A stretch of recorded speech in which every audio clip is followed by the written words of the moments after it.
நலாஸ் நாட்டு சர்க்கரை நலமுடன் வாழ நலாஸ் இந்தியாவிலேயே நாட்டு சர்க்கரைக்கு ISI முத்திரை மற்றும் அக்மார்க் அங்கீகாரம் பெற்ற ஒரே நிறுவனம். தொடர்புக்கு 9047045000. ஜனாதிபதி வேட்பாளர் வந்து போயிருக்காங்க, ஆதரவு கேட்டு போயிருக்காங்க. தேர்தல் எப்படி இருக்கும்னு நினைக்கிறீங்க? எப்படி என்ன மாதிரியான தகவல்கள் பரிமாறப்படும்? இந்த முறை அனைத்து எதிர்க்கட்சிகளும் இந்தியா கூட்டணியில் இல்லாத எதிர்க்கட்சிகள் அனைவரும் ஒன்று சேர்ந்து ஒட்டுமொத்தமாக ஒருமித்த மனதோடு முன்னாள் உச்சநீதிமன்றத்தினுடைய முன்னாள் நீதியரசர் திரு சுதர்சன் ரெட்டி அவர்களை வேட்பாளராக நிறுத்தியிருக்கிறார்கள். தமிழ்நாட்டில் திராவிட முன்னேற்ற கழகத்தின் தலைவர், தமிழ்நாட்டின் முதலமைச்சர் தளபதி மு.க. ஸ்டாலின் அவர்கள் முழுமையான ஆதரவு தந்திருக்கிறார். இந்தியாவிலேயே மக்களவையில் இருக்கிற மொத்தம் 40 தொகுதிகள் புதுச்சேரி சேர்ந்த அவ்வளவும் ஒட்டுமொத்தமாக எதிர்க்கட்சிக்கு என்று இருக்கக்கூடிய ஒரு மாநிலம் இது.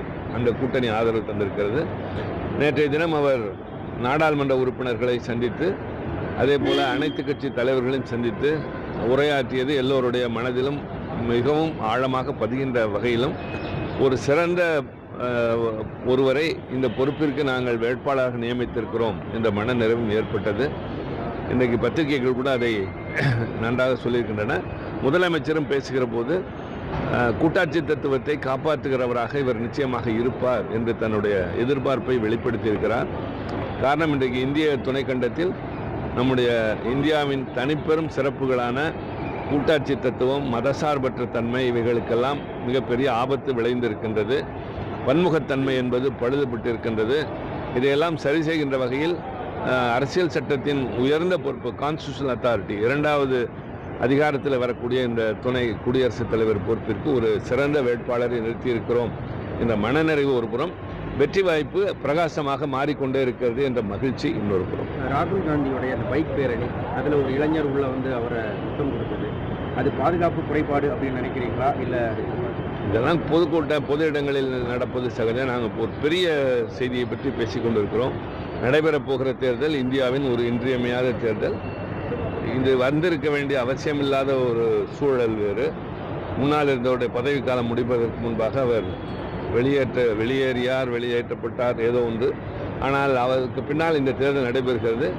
இது மிகவும் முக்கியத்துவம் வாய்ந்த தேர்தல் என்ற காரணத்தால் ஒரு சரியான வேட்பாளரை நிறுத்தி முழுமையாக எல்லா எதிர்க்கட்சிகளும் பணியாற்றி கொண்டிருக்கின்றன. அவர் நாளைக்கு உத்தரப்பிரதேசத்தில் செல்கிறார், பின்னர் மராட்டிய மாநிலம் செல்ல அனைவரும் சந்திக்கிறார்.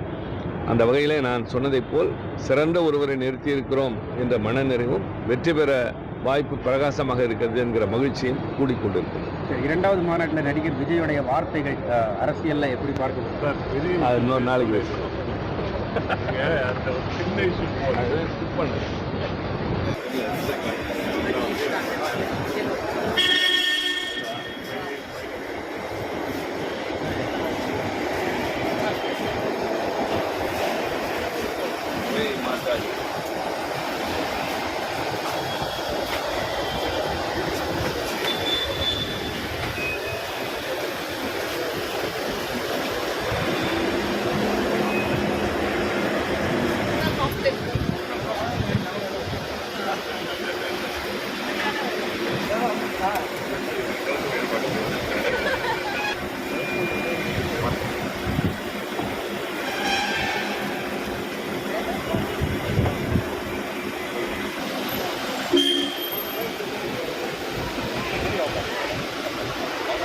ஜனாதிபதி வேட்பாளர் வந்து போயிருக்காங்க, ஆதரவு கேட்டு போயிருக்காங்க.